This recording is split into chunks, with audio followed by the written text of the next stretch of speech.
Bueno, buen día a todos y todas.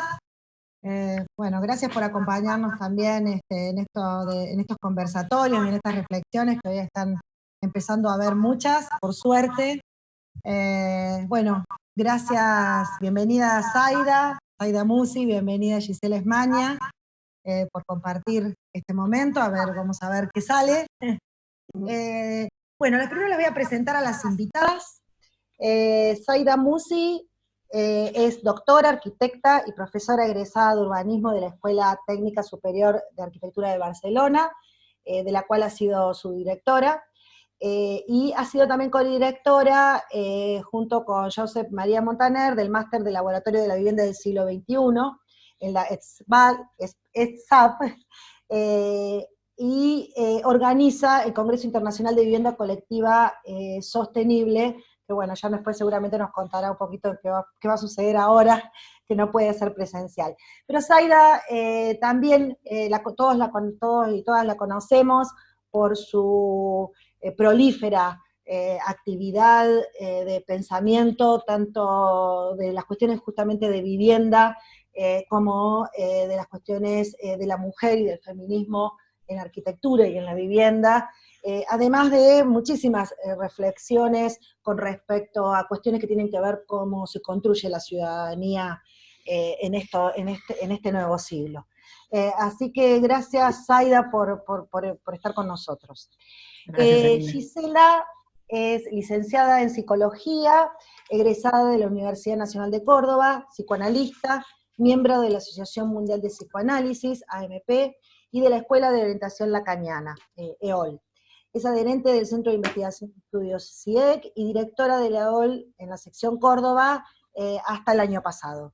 Docente responsable de posgrado de psicoanálisis y en el Hospital Neuropsiquiátrico de la provincia de Córdoba. Bueno, muchísimas gracias, Gisela, por acompañarnos. A ustedes por la invitación. Bueno, y darle la bienvenida. La verdad que a nosotros nos encanta poder justamente poder hacer cruces de mirada, que es ahí donde se aprende siempre de lo que, no solamente de los pares y de los iguales, sino de lo distinto, ¿no? Y bueno, y estos son cruces para nosotros muy importantes en estos momentos, de tener miradas distintas, desde distintos ángulos, de distintos enfoques de una misma problemática. Bueno, les comento un poquito de por qué esta actividad de conversatorio y en qué marco surge. Esta actividad surge que se llama alteraciones, le hemos puesto el nombre de alteraciones del espacio doméstico, a mí me gusta llamarlo espacios alterados, y surge la necesidad de reestructurar contenidos que habitualmente damos en la cátedra 2D, de la Facultad de Arquitectura, Urbanismo y Diseño de Córdoba.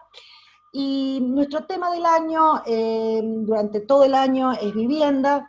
Por lo tanto tuvimos que decidir cómo nos adaptábamos a la contingencia de la enseñanza de la arquitectura en esta virtualidad forzada, ¿no? en esta situación tan extraordinaria como sorpresiva, como es la necesidad de aislamiento social.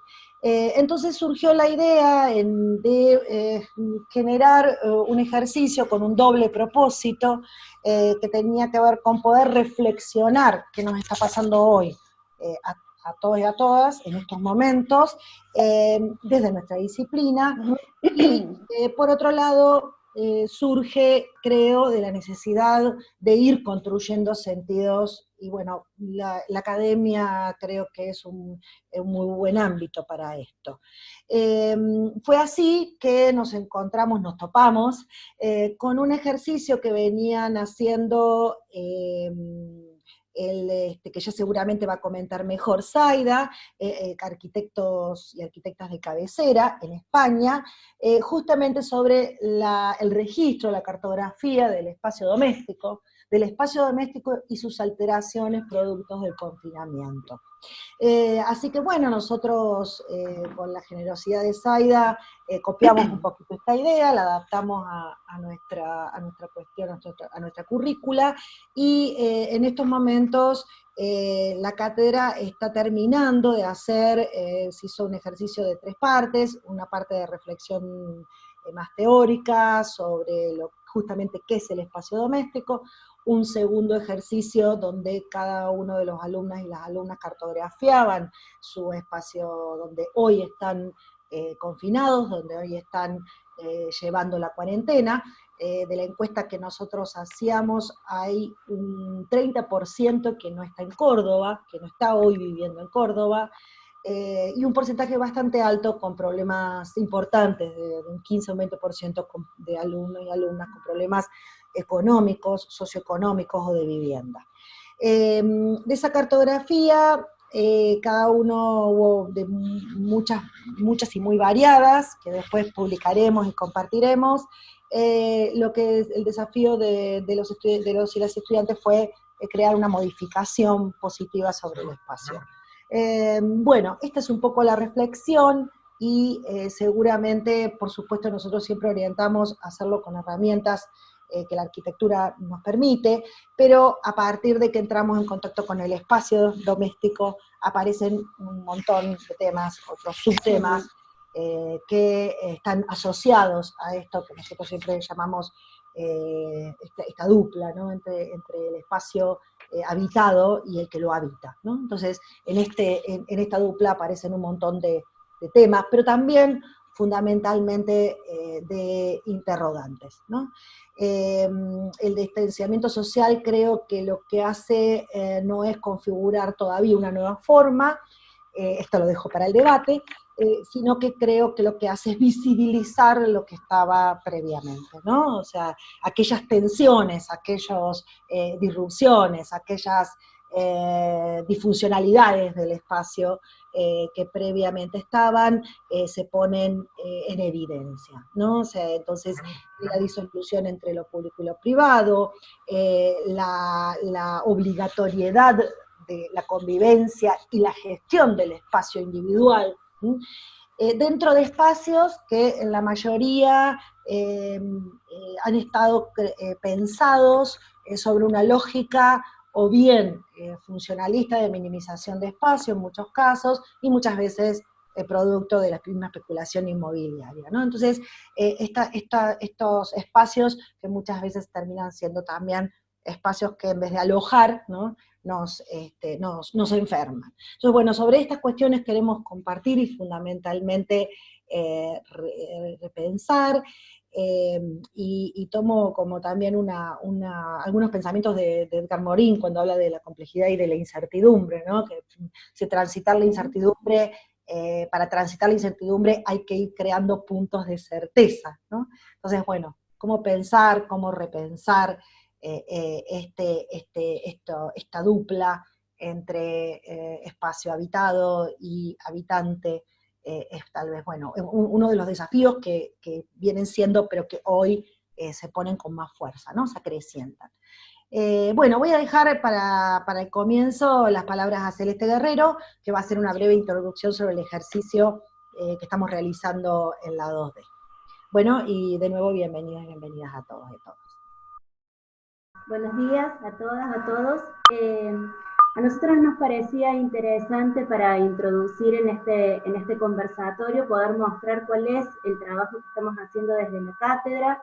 Los y las estudiantes todavía están en proceso, es el trabajo de cartografías de lo doméstico se está llevando adelante, pero queríamos compartirles en este momento 2 cartografías que hicieron 2 ayudantes de la cátedra, 2 adscriptos, lo cual nos parece también muy interesante porque de alguna manera es ver cómo vamos pensando entre todas y todos, entre docentes, entre adscritos, entre estudiantes. Ellos hicieron esta cartografía, que es el ejercicio que están llevando adelante los estudiantes por interés propio, por motivación propia, lo compartieron, y nosotros los docentes lo fuimos como mostrando en los talleres, también para ver que es una situación que estamos atravesando todas y todos, y que de alguna manera nos va como involucrando y nos va poniendo en situación de estar pensando cuál es el espacio doméstico hoy que estamos habitando en el confinamiento, cómo nos gustaría que sea, y poder imaginarlo de esa manera. Como Celina explicó, el ejercicio tiene 3 instancias: un ensayo, que es pensar desde la palabra, bueno, cuál es esta situación; otra instancia que es un registro de lo doméstico, un registro de los espacios que hoy estamos habitando; y una tercera instancia que es una acción sobre ese espacio para pensar cómo podría ser mejor su habitabilidad, sus condiciones, para poder transitar una instancia como la que hoy nos toca. Así que, bueno, ahora vamos a compartirles en la pantalla 2 trabajos de Christopher Crespi, que es adscrito de la cátedra, arquitecto y exalumno, y de Jorge Baruco, que es estudiante y también adscrito y exalumno de arquitectura 2D.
Bueno, el conversatorio se organiza en 3 bloques, lo hemos preparado en 3 bloques.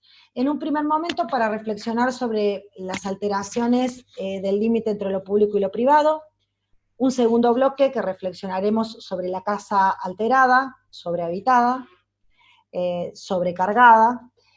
Y por último, reflexionaremos sobre la resignificación de lo colectivo, ¿no? En estos momentos donde lo individual o lo privado prima aparentemente sobre lo público, o cuando lo público ha invadido lo privado, ¿no? Esto, bueno, es parte de lo que ahora conversaremos.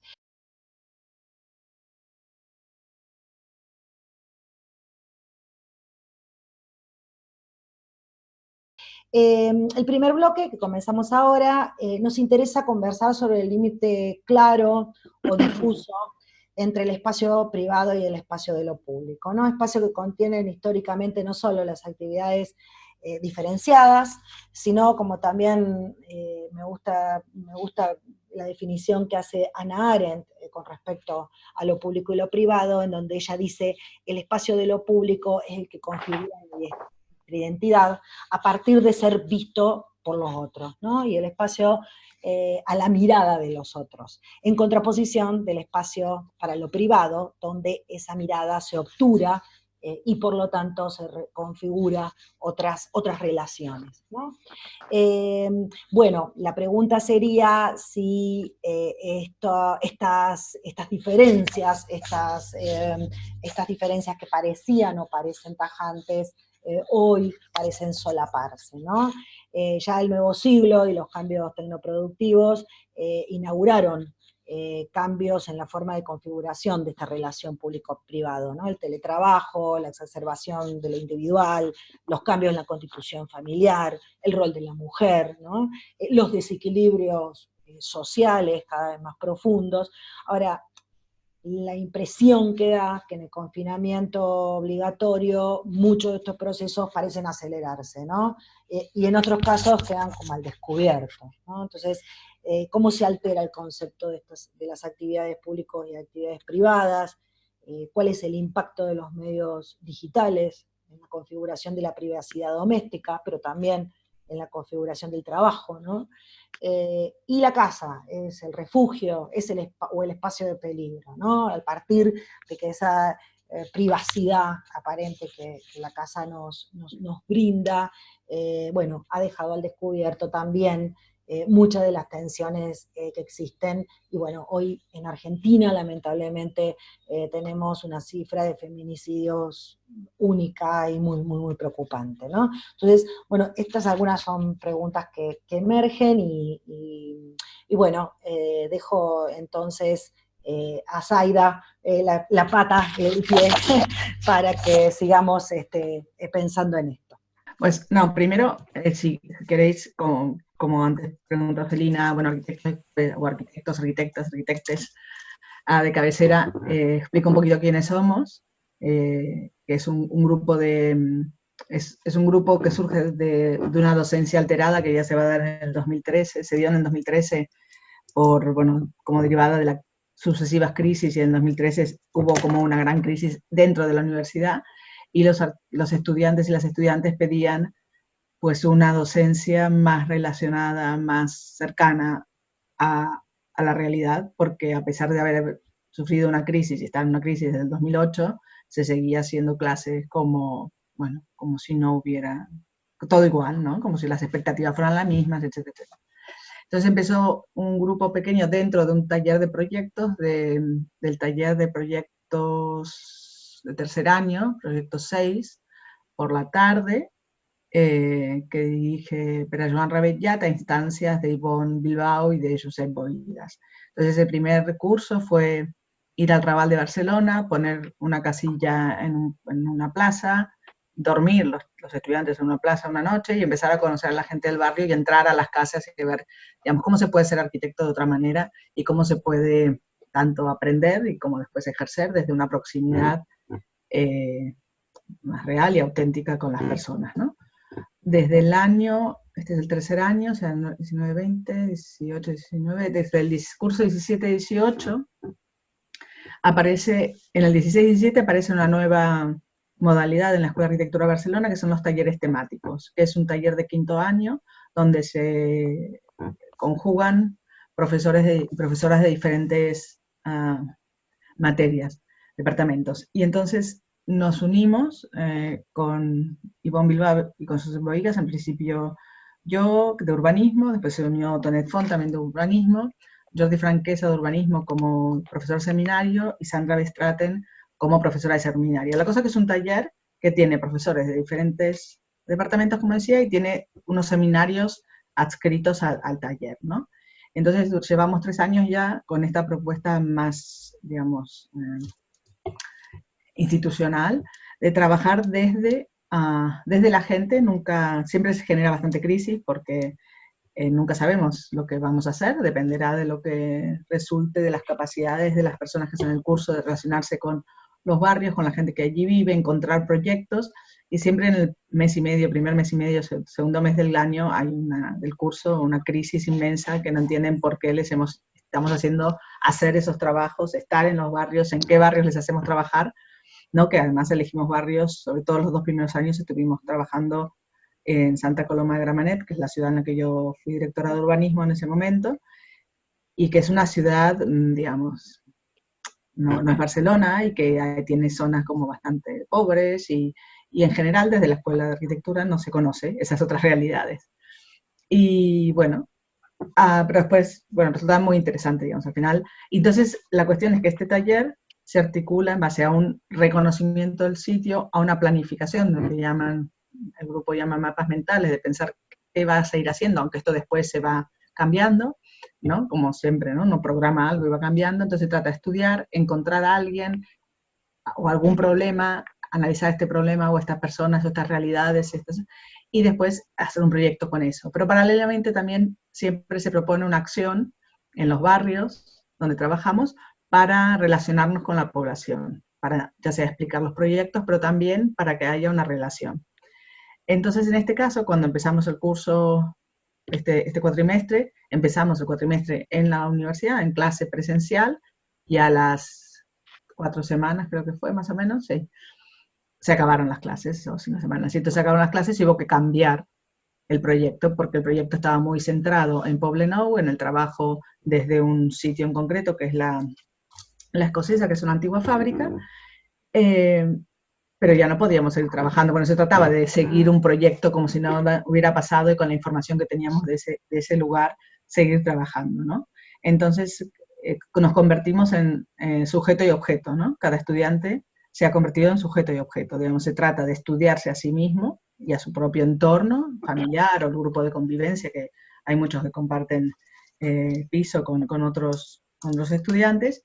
Bueno, estudiarse a sí mismos, también hacer un registro de cómo están viviendo, ver cómo funcionan las cosas, qué usos diferentes se han dado y pensar alguna acción que depende cada grupo, cada persona, la acción que se ha definido. Yo no sé, está la web, a ver si se ve. No, sí. Vale, se ve, ¿no? Bueno, en la web cada semana se van cargando informaciones, hay este grupo que es un grupo que conviven 6 estudiantes, y entonces, bueno, todos filman, hacen como una especie de series. Después es interesante ver el diferente proceso de cada quien, digamos que esto también es algo por ahí al final que podemos reflexionar. No solo han cambiado las casas, cómo las usamos y cómo las usa cada quien y las relaciones, etcétera, sino la docencia, ¿no? Cómo ha cambiado esta situación, que estamos más lejos, pero a la vez estamos muy cerca, ¿no? Porque estamos entrando en todos los lugares y se dan situaciones, que ya había hablado un día con Celina, de, si se quiere, puede ser una cierta incomodidad debido a la proximidad, ¿no? Porque estamos muy cerca de estudiantes. Por ejemplo, en este caso, Verónica planteaba, ella desde su casa no veía a nadie, creo, a casi nadie, o no conocía a sus vecinos, y su acción era hacerse visible y que la vean. Entonces comenzó poniendo un cartel diciendo, me llamo Verónica, tú.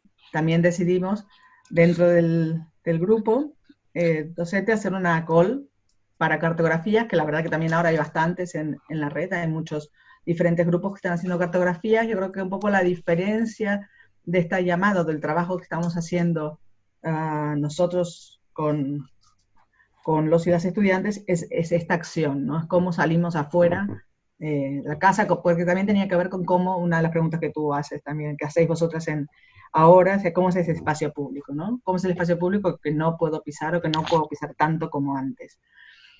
Deciros, bueno, que el grupo de arquitectos de cabecera, a vez de ser un grupo de profesores y profesoras, también es una asociación que está empezando a tener su actividad como asociación conformada en el barrio de Poblenou. La idea esto de una arquitectura que nazca de las necesidades directas de la población. Aquí vemos el de Verónica, que estaba explicando antes, a la izquierda, ¿no?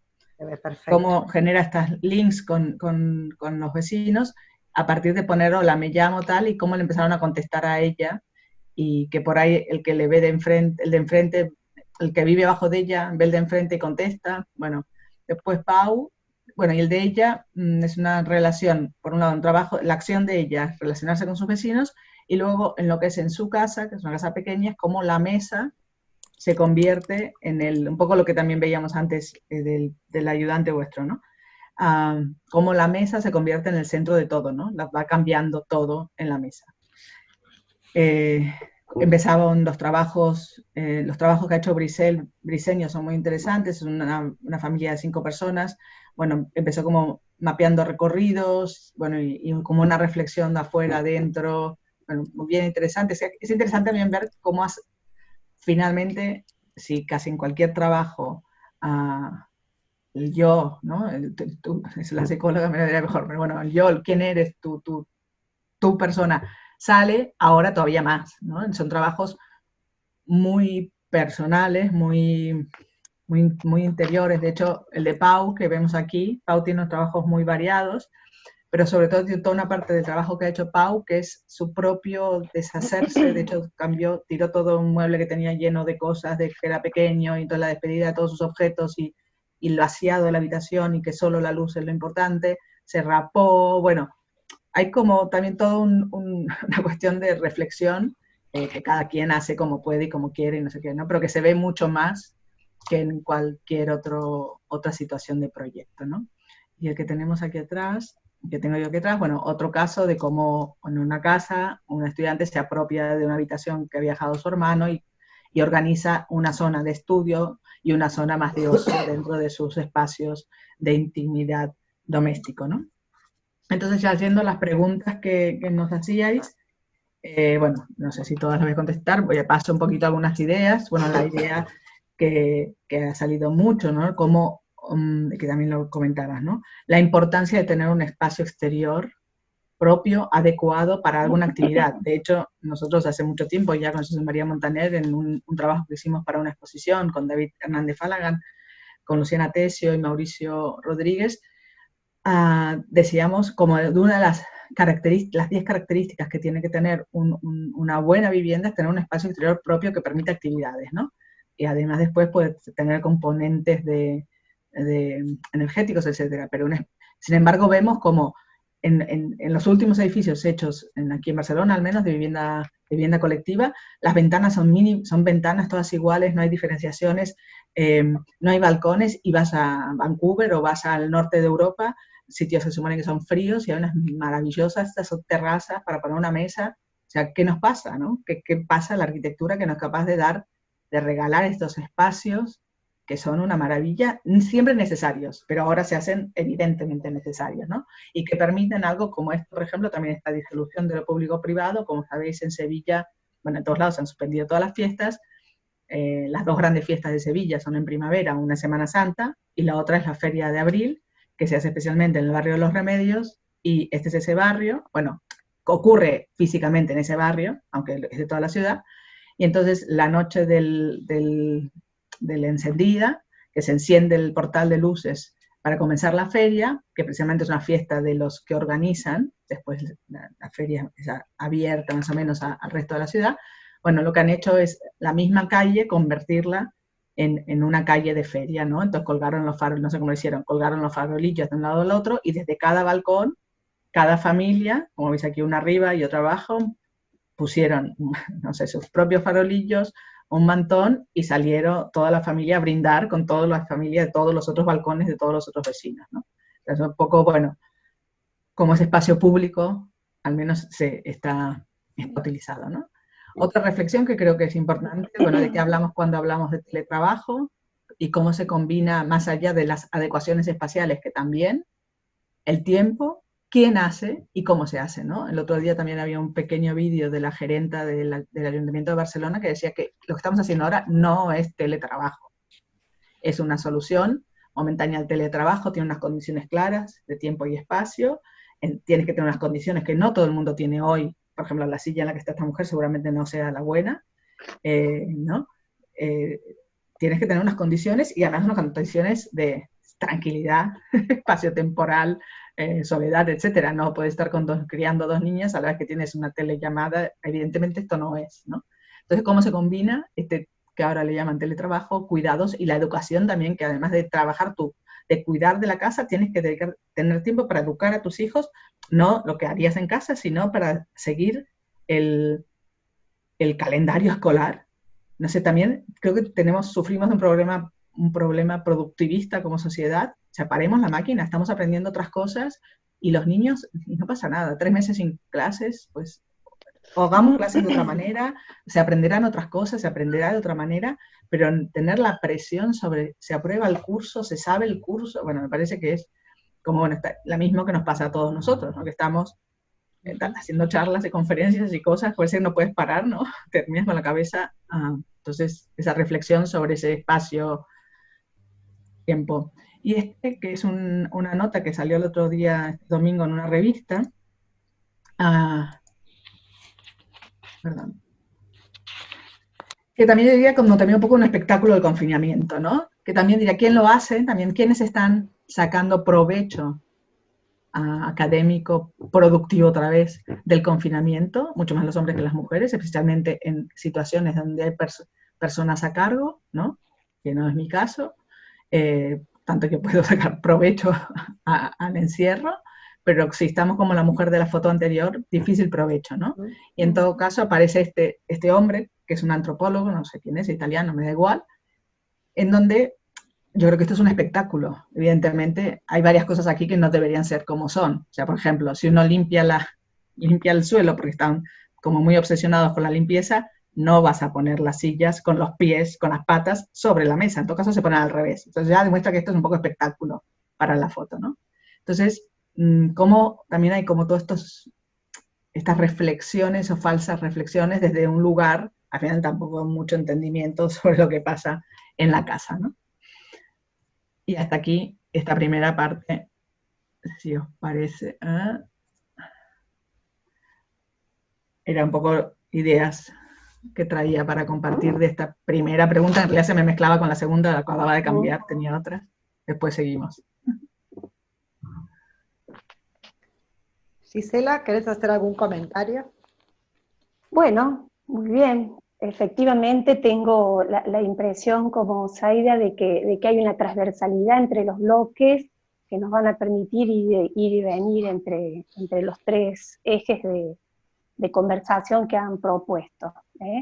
Yo espero contribuir desde la perspectiva del psicoanálisis y que pueda servir de herramienta de lectura para introducir un poco algunas interpretaciones sobre lo que se juega en el nudo de lo individual con lo social y en este contexto particular. En primer lugar, decirles que, bueno, me parecía interesante tomar la palabra doméstico, que de alguna manera circunscribe nuestra conversación, y señalar ahí una paradoja muy valiosa que ese término tiene. Porque si hablamos de lo doméstico, también hay algo, un fondo de imposibilidad de lo doméstico. Es decir, que si está lo doméstico, tenemos que contemplar también lo que no se deja domesticar. En esa paradoja me parece interesante porque la experiencia subjetiva tiene algo de eso, es decir, espacios afines a la posibilidad de domesticar modos de vida y demás, y un núcleo que le interesa mucho al psicoanálisis, que es irreductible, un núcleo absolutamente privado e indomesticable, indomeñable, inadaptable a las coordenadas sociales. Es decir, que primero me parecía como puerta de entrada importante señalar esa paradoja. Para pensar después en lo que se juega entre lo privado y lo público, me parecía importante introducir, si sirve como clave de lectura también, un término que es muy especial, porque en realidad es un neologismo, es decir, es una invención, es una palabra, un invento lenguajero, que Jacques Lacan, psicoanalista, inventa de manera muy temprana en su enseñanza y luego le va dando fuerza y le otorga fuerza a su enunciado de la mano de lo que es la herramienta topológica que Lacan trabaja. Me parecía interesante que a la cartografía podamos introducirle la posibilidad también de la topología, para pensar en algunos términos. La palabra que yo pongo a la conversación es la palabra de extimidad. Esa palabra, esta noción es importante y, como digo, tiene todo un carácter topológico. ¿Qué digo con topología? En dos breves líneas, es la manera en que Lacan de alguna manera complejiza los registros que tenemos del principio de realidad. Es decir, más allá del mapeo que podamos hacer, simbólico, imaginario, Lacan con la topología pone sobre relieve sus tres registros, el real, el simbólico y el imaginario, para abordar el mundo. Es decir, que con ese instrumento topológico, desde ahí vamos a pensar en el concepto de extimidad que les propongo. ¿Por qué? Porque la extimidad, así como suena raramente, implica un deshacer los bordes o las fronteras reconocidas entre un interior y un exterior. Como si reconociéramos de primera mano de qué se trata el estar adentro o a qué corresponde lo que queda afuera. Es decir, que la palabra designa de una manera arma como un hilo que comunica y que liga lo interior con lo exterior. Y me parece que estamos en un momento, vía el signo de la pandemia, que enseña mucho sobre esto, porque hay una definición de la extimidad que es que como lo más propio que tenemos, lo más familiar, se nos puede volver por un acontecimiento lo más inquietante y lo más extraño. Creo que el contexto de pandemia es útil para pensar en esto. Es decir, que las cosas que nos resultan más propias, a su vez, pueden ser las más inquietantes. Es decir, como si nos retornaran y nos fueran absolutamente extranjeras, extrañas. Esa noción de extimidad, de alguna manera, tiene una larga historia en lo que es la literatura del psicoanálisis, y ya desde los textos viejos de Freud, de 1919, pero que son sumamente actuales. Freud va a tomar una palabra que solo la voy a enunciar, pero porque está en alemán, pero la toma de la literatura del romanticismo alemán, que es unheilig, dicha así. Esa palabra me interesa traerla porque en el corazón tiene el heilig, sin el que quiere decir hogar, casa. Es decir, que es el punto de esa interioridad que uno construye, que de repente, por algún acontecimiento, se nos puede volver totalmente ajeno. Se puede volver incluso de acuerdo a las traducciones y las declinaciones que ese término toma. Algunos dicen que es siniestro, ominoso, otros dicen que más bien es un valor inquietante de lo propio. Entonces, en esa topología entre lo más propio y lo más éxtimo y lo más ajeno, me parece que podemos plantear varias cuestiones que nos permiten no hacer un deslinde tan claro entre que supuestamente lo que está en el interior nosotros lo conocemos bien y es todo un campo de dominio y que manejamos y estamos apropiados de todo lo que pertenece al interior, y que lo de afuera viene como pura exterioridad. A veces lo que tenemos se comporta de manera muy externa, para decirlo, para jugar con esas palabras. En tiempos de confinamiento, entonces, el hecho de habitar puede volverse una extrañeza en la experiencia subjetiva, porque por supuesto estamos hablando de habitar, por ejemplo, el espacio de nuestra casa o nuestro hábitat, pero el primer hábitat o casa que tenemos, por ejemplo, es el cuerpo. Hoy habitar el cuerpo bajo la insignia del miedo al cuerpo del otro, lo que se compromete en el lazo social, es decir, el punto de habitar los lazos, que también vamos a ir hablando en los otros bloques. Es decir, que de alguna manera esta perspectiva de habitar un tiempo también, que es un tiempo que se presenta así en bloque como puro presente, no tenemos la perspectiva del momento de concluir sobre la pandemia, es decir, que ese enrarecimiento de la experiencia de habitar el cuerpo y las cosas y los lazos, realmente es lo que se ha puesto de manifiesto y se ha agudizado en este tiempo de pandemia. También esta palabra unheilig, entonces no solo sirve para pensar lo que pasa en los contornos de una casa, sino también basta ver en los medios de comunicación cómo se muestran las ciudades, en su carácter vacío, ¿no? De desierto, y con los animales que andan por las calles, y como un carácter deshumanizado de la ciudad, que me parece que en eso le otorga un valor de total extrañeza, siendo que la calle es uno de los principales elementos del lazo social y que componen la experiencia humana. Bueno, entonces me parecía importante introducir ese punto de la extimidad, que tiene esta raíz en el término alemán que les decía, y además poner ahora sí, para pensar en lo que pasa entre lo público y lo privado, en cuestión la manera en que surge la noción de intimidad, que para que no pensemos que va de suyo, la noción de intimidad nace y se afianza en el siglo XIX junto con las de infancia, familia, la educación, es decir, que hay una construcción y por lo tanto el carácter ficcional, sino ficción con X, lo que fijan esas nociones, ¿no? Entonces, la noción de intimidad nace en la modernidad. E incluso entiendo que la arquitectura ha tenido un papel crucial en eso, porque ha delimitado de alguna manera los arreglos de lo que ocurría en la calle para pasarlo al interior, a una interioridad de prorrateo de espacios, de lo que quiere decir resguardar esa intimidad y prestarle un soporte. A eso creo que la arquitectura en eso ha sido fundamental, y ha cumplido un papel importante. La cuestión no es nueva, si bien la intimidad se introduce y se afianza en la modernidad, ya podríamos decir que desde los anatomistas del Renacimiento, la inquietud que había por meterse en la intimidad, por ejemplo, con lo que fueron las autopsias, donde se trataba de meterse en el cuerpo y leer el dato más íntimo de los cuerpos en las autopsias, ¿no?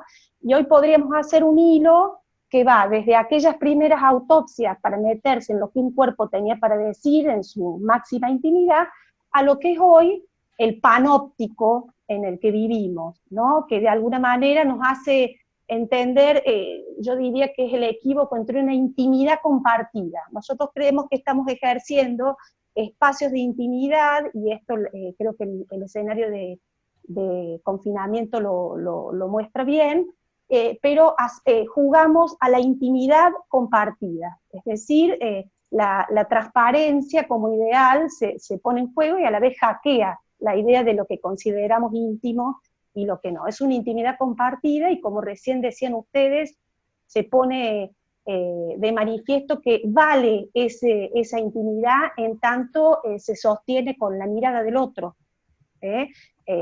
Uno escucha hoy en la experiencia de muchos adolescentes el punto de que su preocupación está en que ya no lo sigan en las historias de Instagram, y que eso puede ser el correlato de dejar de existir para el otro, porque confinados donde están y sin la posibilidad de la presencia efectiva de los cuerpos, se vuelve entonces la posibilidad de existir sostenidos en la mirada de gente que es en realidad una masa anónima.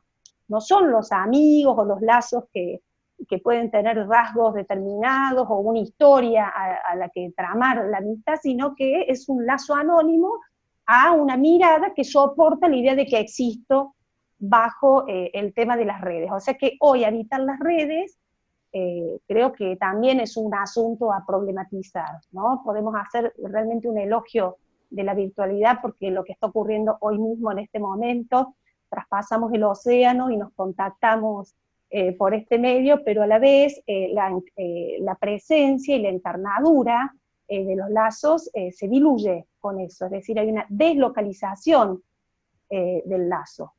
Bueno, estos son unos primeros elementos como punto de partida que yo también sumaría un poco a este primer bloque. Bueno, interesantísimo, nos has dejado pensando para varias dimensiones, ¿no? En varios planos. De la cartografía a la topología, vamos a ver. Claro, la cartografía a la topología, exactamente. Me gustan dos conceptos, o sea, hay muchos que me gustan muchísimo, pero hay dos que traigo. Uno es el límite. Me parece que el tema del límite bien va a tener mucha tela para cortar de acá en adelante. ¿Cómo configuramos límites, no? ¿Y qué son los límites? Y esta acepción del límite me parece que se puede traducir en muchos aspectos. Desde los límites sociales, la necesidad de traspasar el límite para encontrarte con el otro, con la otra, y el límite que mostraba también Zaida, en que creo que en la arquitectura lo habíamos abandonado en función de generar espacios más taxativos entre espacio público y privado, casi como reglados, y que hoy, charlando con varios arquitectos, aparece de nuevo la necesidad del zaguán, ¿no? Ese zaguán que era ese lugar que permitía producir el espacio, ese punto intermedio entre lo público y lo privado, y que las casas que hoy tienen zaguán les permite resolver muchas de estas cuestiones de confinamiento, ¿no? Entonces, me parece que ahí hay algo que muchos planos van a quedarse para que sigamos pensando en esta nueva etapa que se viene post pandemia y lo que estamos pasando, ¿no? Y el otro término que trae también Gisela, que me parece que tiene una fuerza muy grande hoy también y que tiene mucho impacto para la arquitectura, es esto del habitar, que nosotros hoy lo hemos extendido también. A ver, uno podría decir que las redes no es otra cosa que la etapa evolucionada del teléfono, ¿no? Del telégrafo, del siglo XIX. Como muchas de las cuestiones que nos pasan hoy de los inventos técnicos, no es otra cosa que evolución de lo que teníamos. Sin embargo, nunca se nos hubiera ocurrido decir habitar el teléfono o habitar el telégrafo. Y hoy sí hablamos de habitar las redes, ¿no? Entonces, esto que nos cuesta todavía aprender con H, que es este aparentemente doble tiempo y velocidad y espacio, y esta sería una pregunta, ¿existe ese espacio virtual o todavía no se termina de configurar? ¿O hay una ansiedad también de positivismo que yo no comparto, de ganas de estar viviendo en una virtualidad otra, ¿no? De estar viviendo en ciencia ficción, o son viejas formas que ya teníamos, que se aceleran, se acentúan, pero ¿qué sucede esto con los espacios, ¿no? Bueno, seguramente esto daría para muchos conversatorios, pero dejo estas dos preguntas y para después pasar al otro bloque.